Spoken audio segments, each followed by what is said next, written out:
Hey guys, what's going on? It's Matt Wenning at WenningStrength.com, and today we're going to take you guys through one of our dynamic workouts. Now, we don't shoot a lot of what goes on in the workouts.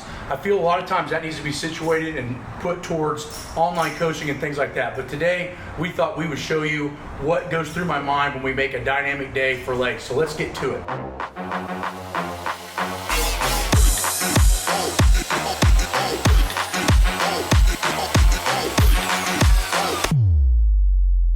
The first thing that we're going to have to do is warm up. And what we know about my style of warm up, which we call winning warm ups, is potentiation. So as you can see on the other side of the screen, we're showing you the definition of potentiation. Now, potentiation is ultra important for beginners, intermediate, and advanced. No matter what level of training you're going to get to, you're always going to have to dial back in your weaknesses. Now, how you do that is going to be heavily dependent on what machines you have available, number one, and number two, the traction versus compression ratio.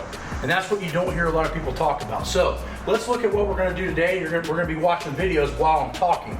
So the belt squat, we utilize the belt squat not only because I make it, but also because it actually reinforces proper motor patterns, what we're getting ready to do. So we're getting ready to box squat. We're getting ready to use the buffalo bar to actually do squatting. So we need to do a squat type movement in order to warm up. But there is a trade-off to that. If we do the traditional squat, we're going to increase compressive ratios on the spine. So as we see over here, what happens when you're doing compressive stuff is it's actually smashing the vertebrae and the discs. So what I like to do is find exercises that decompress or traction the spine while you're actually warming up. Now, when you do this traction type activity, such as belt squatting, what you're doing is getting all of the range of motion that you're actually going to do to squat, but you're not getting any of the mileage on your spine. And if we look at strength training or general people, what you're going to find is that 70-80% of the reason most people stop an exercise program or regimen is because of their lower back. So what we have to do is we have to put that into account. So the first thing we do is we potentiate the actual squat technique through the belt squat. The next thing we want to do is we want to warm up the posterior chain. So what is the posterior chain? Well, if we look here to the side of this particular graph, the posterior chain is basically the whole back side of your body from your skull to your ankle. And all of those muscles work in a chain-like activity. The Good Morning machine allows us to kind of hit almost all of those muscles in the posterior chain as it would be in a deadlift without any vertebral spinal compression. So the weight's actually pushing us forward and not down, which is increasing the amount of muscular tension we need at the posterior chain, but we're not getting any vertical spine compression. Another big bonus rather than utilizing a regular Good Morning. The next thing that we have is Wenning planks. Now, I designed these off of a basic band crunch standing. Now, my thought process on the Wenning plank is you're standing. So most of the time when you hurt your back, you're going to be in a standing position. So you need to learn how to turn your abs on a standing position. But what I found is as I got stronger, the actual band crunch just wasn't enough. So as you see in this video, by actually leaning all the way over and getting my body weight, having to balance that out in almost a fulcrum, I'm having to increase the amount of abdominal pressure I have to utilize, therefore getting my body to do heavy squats and deadlifts. Now, we go to core lifts. Now, core lifts are one of those things where we're going to have to deal with compressive factors, right? Squatting and deadlifting and things of that nature. But as you see in the beginning, we warmed up with as much traction-based stuff as we could, and now we'll get into the compressive movements. Now, we used a buffalo bar today for speed squats to a box. We did 6 sets of 3 with 3 chain per side. 3 chain per side is 120 pounds of chain at the top and roughly 30 to 50 pounds of chain at the bottom. So it's got a pretty good rotation. Now, chains, what they end up doing is they get heavier at the top and lighter at the bottom. So it's a form of accommodative resistance. Now, why I like using chains in some respects more than bands is that they're a little bit unstable. And when you put them onto a buffalo bar or a buffalo bar with a camber in it, what you start finding is it becomes even more unstable. So as you'll see in these videos of me squatting, I'm actually having a hard time holding my body perfectly straight and doing that, that Wenning straight perpendicular leg shank angle. So the point is it's forcing me to have to really stabilize to do this. I like to use box squats for speed work based on the fact that it makes me stop and separate the eccentric phase, which is the downward phase, from the concentric phase, which is the upward phase.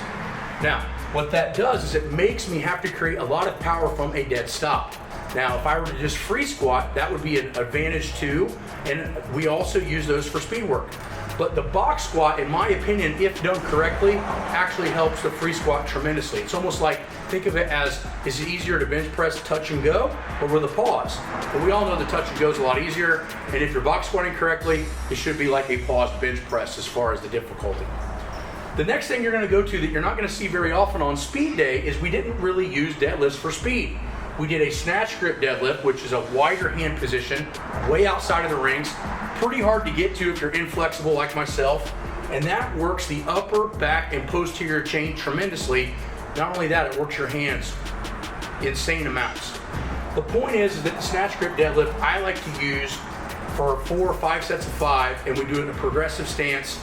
And the reason that we're doing this 4 sets of 5 and not really utilizing a lot of speed with this exercise is we did a very, very high velocity pull on Saturday.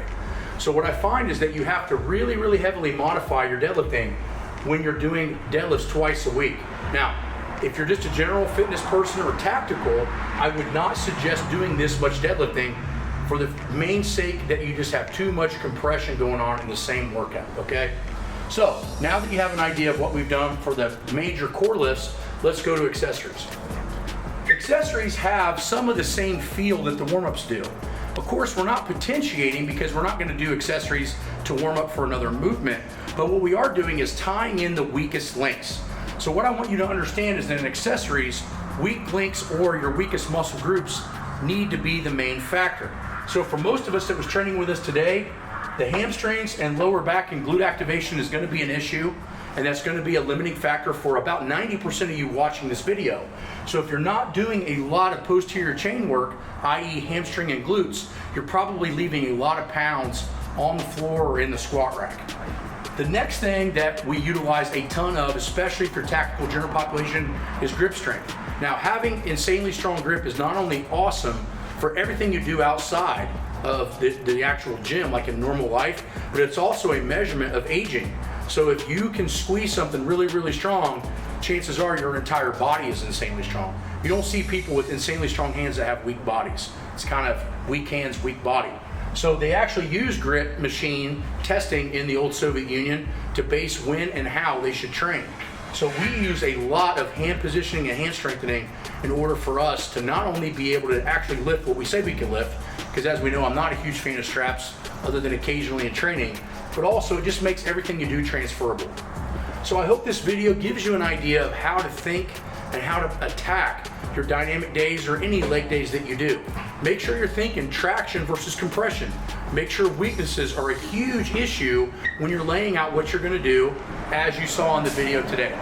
Now, if you need help, come on to wenningstrength.com, check out online coaching, or at the bare minimum, come on to the manual. And if you have any questions, please go on to Patreon and we answer everything there.